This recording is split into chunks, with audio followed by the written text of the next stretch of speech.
It's me, Delores, the pastor's daughter, back to do another live writing session. This time we're going to listen to a book review that I did over a year ago. It's called A Yearn to Discern, Finding Purpose and Fulfillment Through Discernment by R.L. Mako. Y'all know I love this book because you've heard me read it and you've heard some of the replays so far. So let's listen to another replay. I am working on a video series that I want to do for you guys, and so I'm putting my notes together and all that good stuff so that I can make sure that I stick to a certain schedule when it comes to doing these videos and putting these videos out. So I just want to be organized and on point with it. So that's what I'm working on. I'm also, you guys, in search of an agent. So that's what you see on the right side of your screen. So I want you guys to, throw up a prayer for you guys. Send up a prayer for your girl, you guys, and also if you know somebody or know somebody who knows somebody who is a very good agent that you feel aligns with my mission and what I'm doing, then please, send me their contact information, send them my contact information. Do everything you can to put us in contact with each other. So, as we're listening to the Yearn to Discern book review here on the left side of your screen, I'll just scroll, down into this agent proposal here, so that you guys can kind of see what I've been working on, what I stand for, and all that good stuff. So you guys could be on one accord with me. You know what I mean? Nothing that I'm doing here is a secret. I am very transparent. Um, so, I want you guys to know that I'm looking for an agent and that I have two completed manuscripts here. You guys know I already put out my first book, The Pastor's Daughter Provoked, which is an international bestseller. Became that way on launch day, you guys. On launch day, that's major. So, I have completed the manuscripts. Well, hold on, let me show y'all. Let me show y'all what she looks like. That is book one, The Pastor's Daughter Provoked. It is the first volume in the memoir series. And when I tell y'all the rest of this series, y'all, child, you're gonna be on the edge of your seat because it gets gooder and gooder. And there's so much good information in there. It's not just an expose, but I am a very solution focused person, and I am a very resourceful person. I've kind of taken notes, not kind of, I've taken notes on my personal healing journey. And in these books, I highlight those things for you so that, as you are going through your journey, then you can follow some of the same steps that I did, and we can be on the other side of this thing together. So that's what you're going to see here on the right side of your screen. So let's go ahead and get into this series. Yesterday, if you tuned in, we started watching this one, but my computer was buffering and it would just keep stopping the video and it was really irritating. So we're going to go back to chapter 4, which I skipped yesterday because of the buffering. So today I've already shut down my computer. I restarted it, y'all. So I'm hoping, that she acts right on today. Okay. So let's get into it. And as we get started, I'm gonna go ahead and speed this up a little bit. Y'all, one thing about me, I do not watch videos on at normal speed. Okay. I usually do 1.5 speed. Depending on how slow the person is talking, I may go to 2x speed. But most of the time I go 1.5 speed. And just speed it up a little bit. You know what I'm saying? Just a little bit. But a lot of stuff you can just watch on 2x. Let's do it on 2x. Get the information you need, child. Just move on to the next, okay? Because we ain't got time to play around. So we're going to speed this up just a little bit. I already kind of talk fast, read fast. So, It's probably gonna give you 2x speed, with this with this slight increase of it. All right, y'all. As usual, in the chat, let me know what you're working on. What are you creating?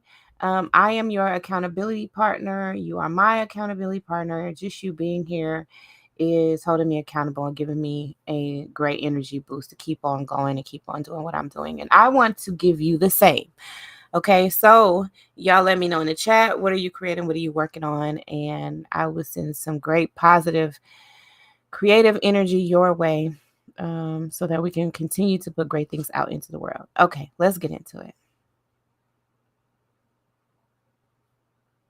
You happen to be listening to this podcast. Thank you all so very much for tuning in. My name is Delores. I am your discernment and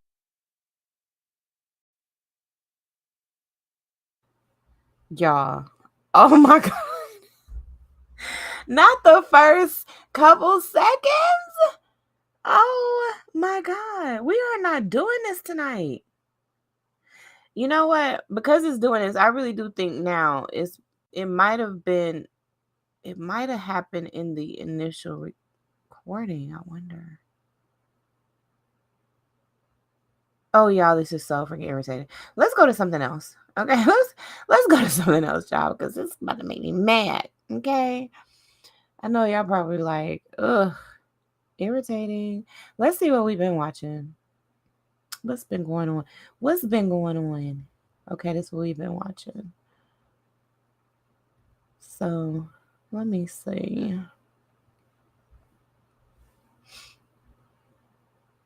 Y'all, this is like so irritating.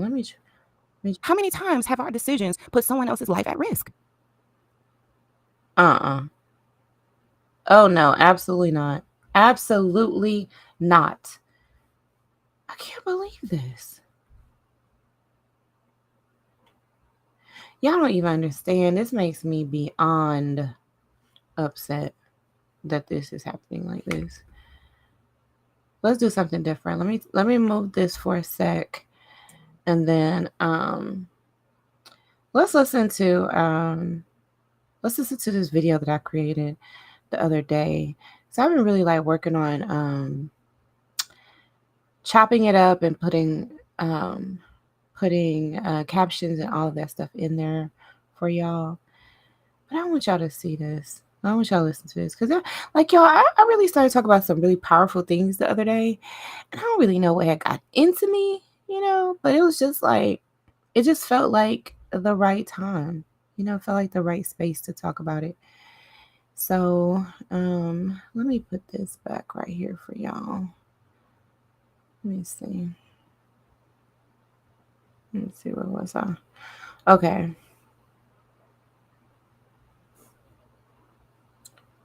All right, y'all. Let's check this out. I want you to hear this. And then I've already sped this.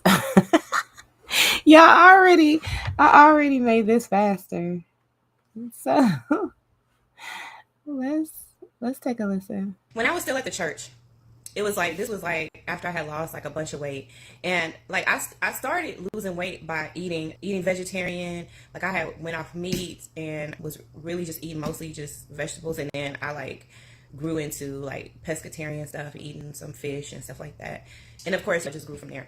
But for the most part I was eating vegetarian, and then I got sick, right? Like I got real bad sick in my stomach after a year of like tests and like colonoscopies and EGDs, which is the scope that they put down your chest, put down your throat, and look into your esophagus, your stomach, and stuff. And then, of course, the colonoscopy, they go up the other way. And sometimes I have both of them done at the same time. So that was from the rooter to the tutor, okay? But after so many months of that, it was like a year of that, they finally realized. They was like, okay, is it colitis?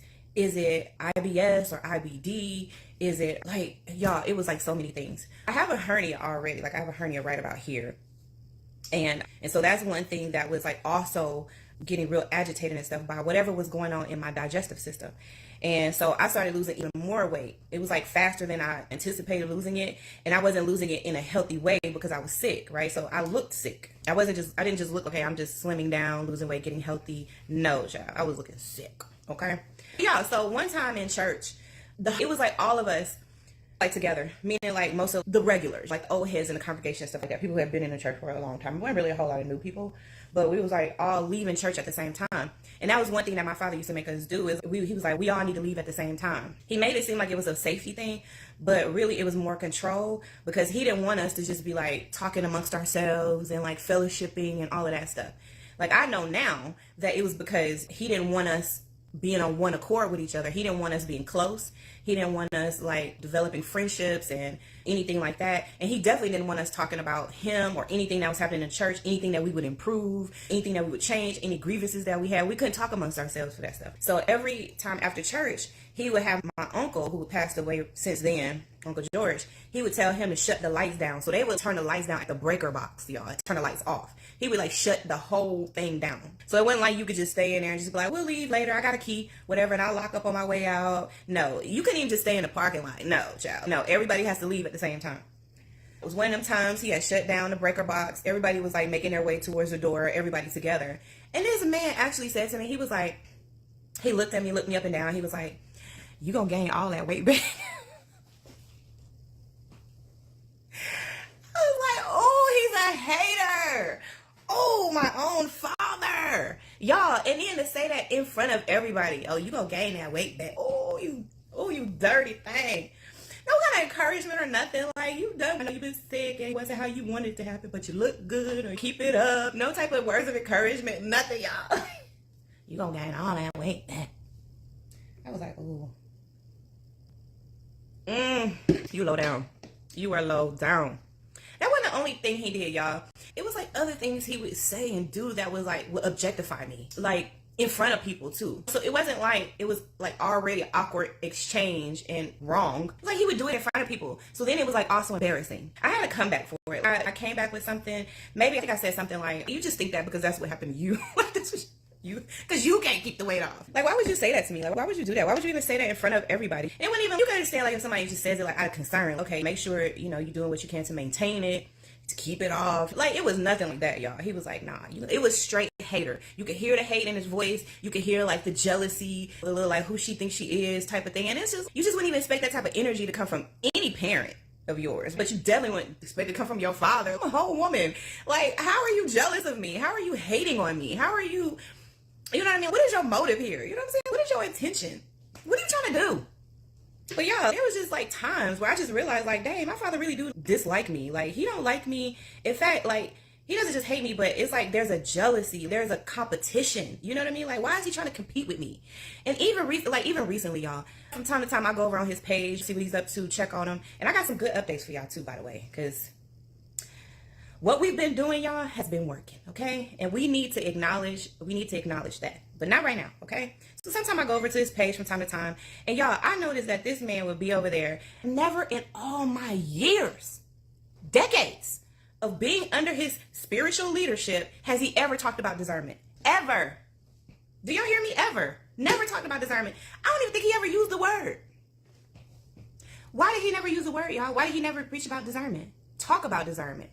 Teach discernment, anything, mention it, because he didn't want us to have it. Yeah, like maybe we could have it if it benefited him, right? Yeah, okay, what do you see? What are you sensing? Was God telling you? That type of thing. Only if it benefited him. But if it was ever used to discern him, to discern his behavior, to discern the things that he was doing, the things that he was saying, his beliefs, his movements, his leadership, nah, you can't have discernment. You never teach that, child. Never teach it. But so why all of a sudden, okay? Yes, that's a word. All of a sudden, why is he talking about discernment now? Is it because I talk about discernment? Yeah. Yeah, it is. And then this man even had the nerve, like while he was trying to condemn me to his congregation one day on a live Facebook sermon, he was like, You trick all them people you got believing you because they don't have the discernment to see through you. That's what he said to me about, like, in a Facebook live sermon.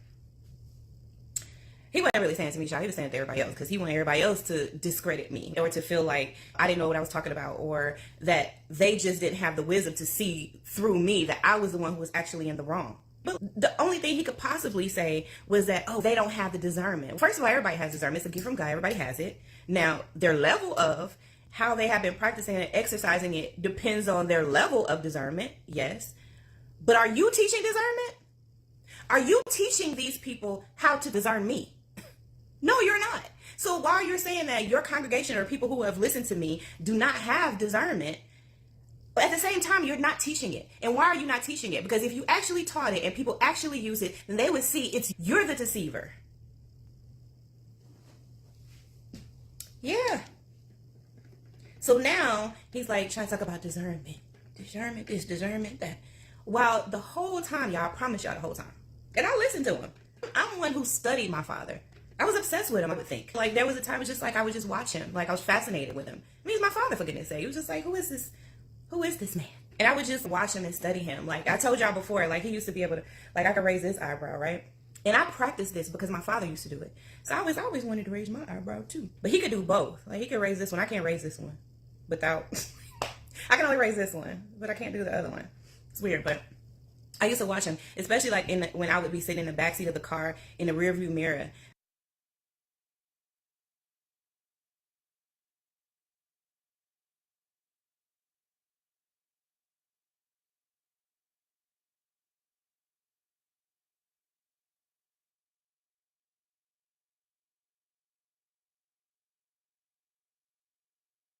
I could see him sometimes, most of the time he'd be driving. He was like one of those real crazy drivers, especially if he had on music. He always loved for the window to be down, even though he had air. He always loved for the music to be down. And he would play secular music most of the time. Even though he was a pastor and all of that stuff, most of the time he'd be listening to secular music and he would be driving like super fast. It was like the music always got him like real pumped up, and he would just be driving like crazy. And I remember he used to always put his y'all, this is the steering wheel, right? And he would put his finger on the steering wheel like this, and he'd be like with the music, he would just like, and to be honest, y'all, those were like some of his cool characteristics. There was like a lot of coolness about my father too. He was funny. He was like to everybody else, he was like a cool guy. To all like my cousins and stuff, he was the cool uncle. He would give the cousins money. He would help them find cars and stuff. That was his thing. That was his way of really like connecting with people. He would connect through like selling cars, buying cars and stuff like that. And then he would invite people to church. And child, then they was in his ecosystem. Then they was hooked by the end, child.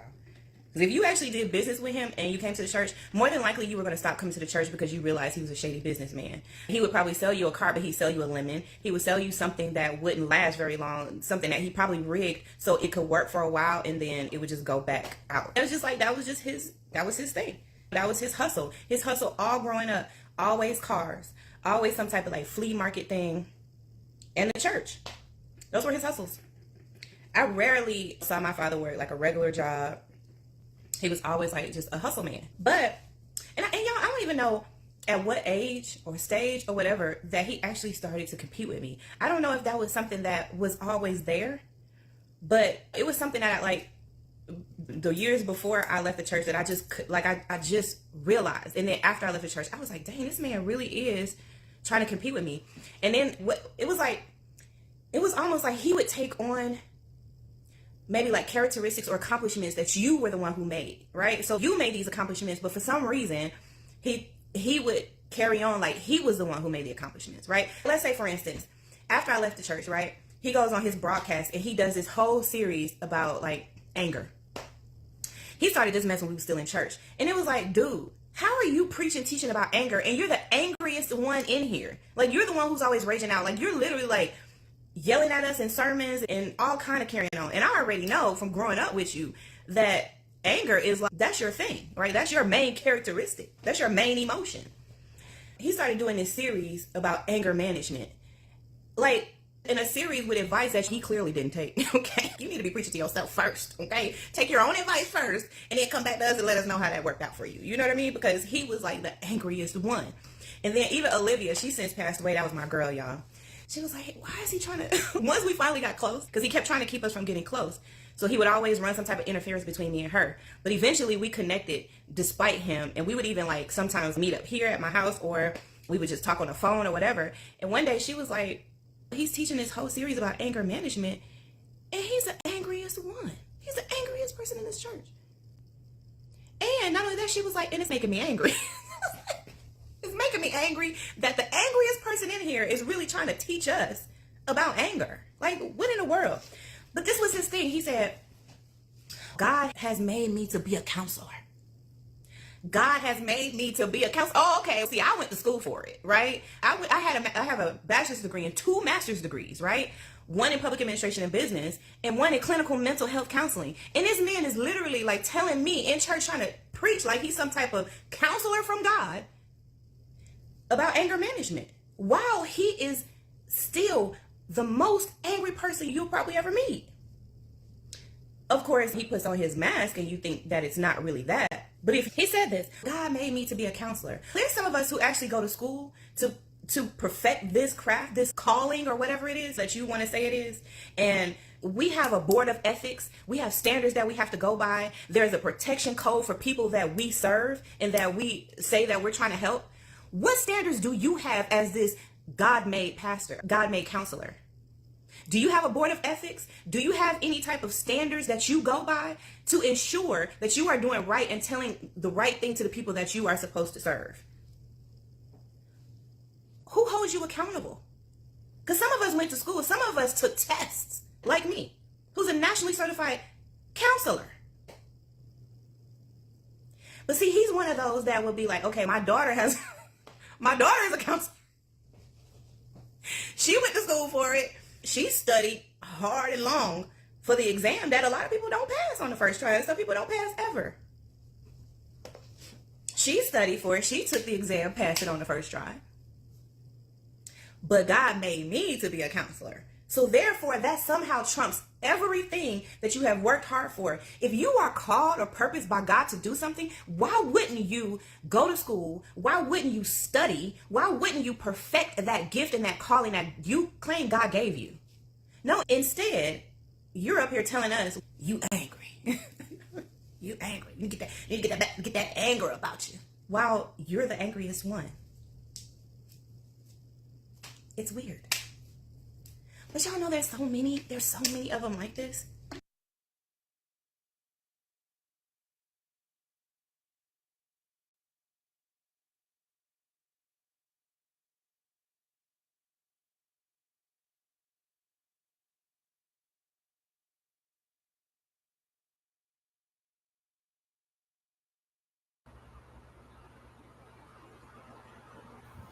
Yeah, I do not know what in the world is going on here. I don't have any problems until I go live. Then it wants to act up. You're up here telling Let's us see. you angry. You angry. You need to get that anger about you. While you're the angriest one. It's weird. But y'all know there's so many of them like this. So y'all know, I don't know how far y'all are out there in the YouTube streets and the social media streets and just knowing what's going on in the culture and all that stuff. There's this doctor, right? I think he's a real doctor, but I'm just gonna use air quotes, like in education, not medical. So Dr. Umar, right? A lot has been coming out about him lately because he, most people are realizing now that he's a scam, right? So many. But so like he has this school and he's been scamming people for years, probably like 14 years, to give to the school, to support the school. Basically, people have just been sending him money and all kind of stuff, right? In hopes that he's going to build this school that is supposed to cater to black boys and teach black boys, right? Now, I don't know. I don't even remember like when it was, but like I noticed that there were some good characteristics, good qualities about this Dr. Umar guy, right? But I also noticed that there was this spirit, and it's the same spirit that a lot of these religious narcissists have. And if you're not like someone who has studied it or either been around them to start picking up those patterns, your discernment is not at a level it needs to be where you start to pick up on these patterns and notice these characteristics in these people, then you probably didn't notice. Then you probably thinking, this is a good thing. This is just a guy who just wants to build a school and wants to help black boys, and our black boys need help, and he's a black man and he's educated and he wants to do it. And so you look at it and you think, what could be the harm in it? Like it seems like it's all legit. It seems like he has good intentions. He wants to do the right thing. Okay, cue in my father. The exact same spirit. So you got to think of, I think now we've gotten to the place in narcissism where we're realizing like this is like heavily spiritual. Like this is going to be a dichotomy to everything, right? So there's going to be like,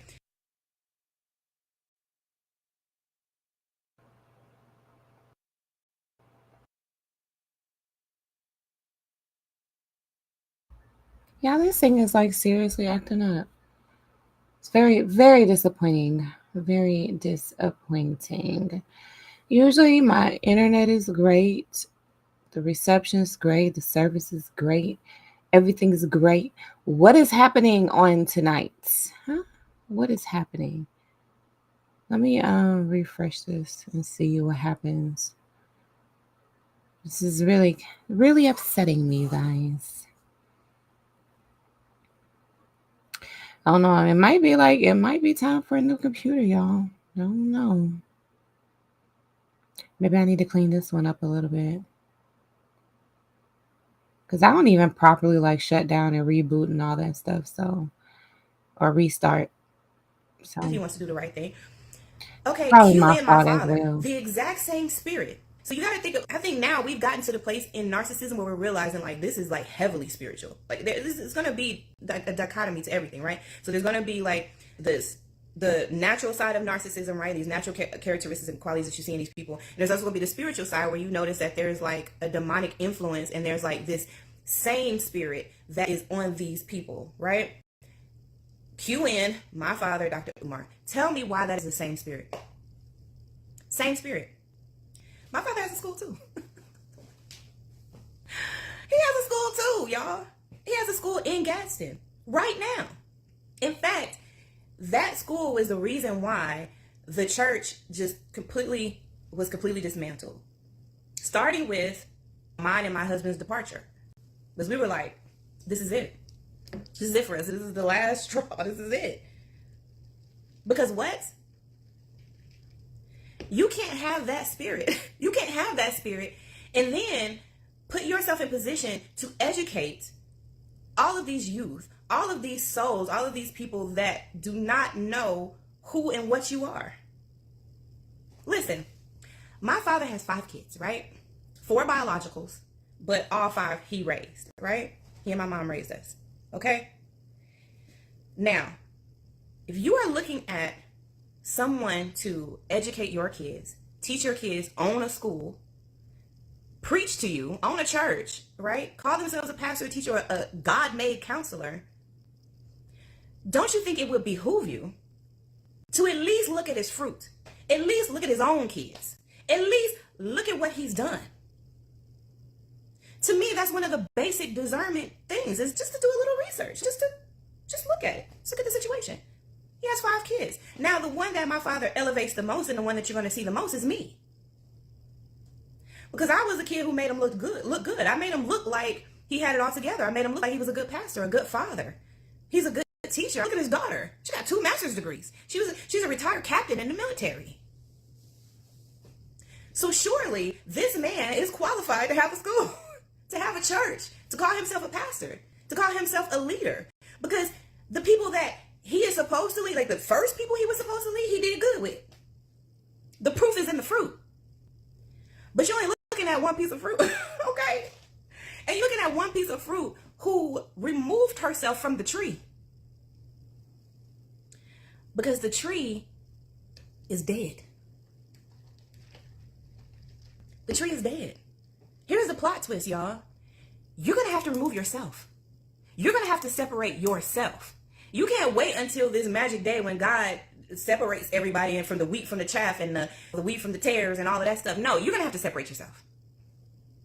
You're going to have to remove yourself from toxic situations because your presence is making it look like it's not toxic. Like it's making it look like it's all good. And that's what I was realizing, that my presence here is making this look like it's all good. It's making it look like there's not a demonic force, a demonic leader over this whole thing. And how can anything under this leader, this head, how can anything under him thrive and flourish if he himself is not right? So my first act of removing myself from the tree was when I left. I went into the military, went to school, did the things. And even after that, I was like, went to school, all that. Even after that, it wasn't enough. I was like, I gotta go. I have to physically distance myself. Went into the military. Then I got sick and I had to come back. I didn't have to come back, but I came back. Okay. And that was another thing. I don't regret coming back, but I do feel like it was a manipulation tactic that my father used to get me back here. I didn't feel like it would be beneficial for me or my kids to come back. But once I looked at it like in its entirety, even despite what my father said, and he said, God said, you need to move back, you need to help us build a church and all that stuff. So I came back with that mindset, okay, like I'm sick now, I've been medically retired from the military, and so I can no longer do what I did before. So now Yeah, I'm hey. gonna have to go back. I can go back home, This thing is like meaning to come back super to this area. irritating. Like it's irritating that it's doing this. I think I need to restart my computer again. So, so that it could act right. Okay. So I'm gonna let y'all go. Hey, Amber Wolf 95. Hey, thank you for tuning in. If you don't mind, just liking the video, make sure that you're subscribed to me, honey. I appreciate you being here, and I hope that this is inspiring you all to write. Get out there. Go ahead and start your journey. And you don't have to, you don't have to just sit down at a computer and write, right? Like you can record yourself. You've done broadcasts before, maybe, go ahead and transcribe these. You see how everything here, that you can see, that's written in this transcription, like some of these, a lot of this stuff can be taken. I've already taken this transcript and put it into Chat GPT and asked Chat GPT to pull out the stories for me. And I had already asked this software that I'm using is called Descript, and it's probably not giving it a very good commercial right now because my computer's acting up. But you see how here there's a title there called the Title Pawn Scam. And so what Descript did was went through and divided up the topics that I was talking about. And in this particular one, I was talking about my father having this whole title pawn scam going on that he made me a part of. And so what it does, it just goes through, and as I change topics, as I move from one thing to another, it made note of it and created a heading for each thing. So we'll see right here, it says grant writing and further deception. So I'm going to break these down for you guys. That was my whole point of putting this transcription into Chat GPT, so I could break it down a little bit more. And I can give you more details on each of these stories that I was telling you about. Because like, as you can hear in the video, I'm telling you some detail, but I'm not going deep into it to where you can actually understand the ins and outs of what was happening and the implications and how that led us to this place that we are now. And so that's what I have been working on. So again, in the chat, let me know what you've been working on. What are you trying to create? Are you writing something?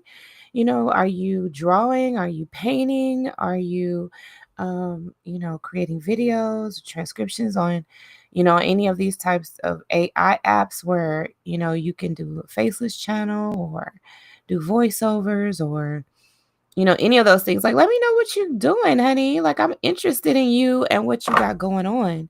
So, let me know in the chat.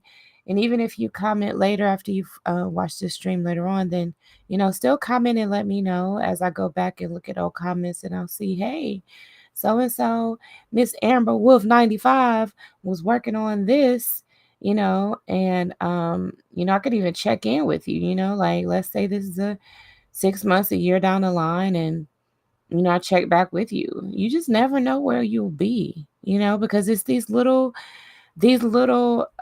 steps just in the right direction, just steady making progress on what we have put our mind to create and to put out into the world.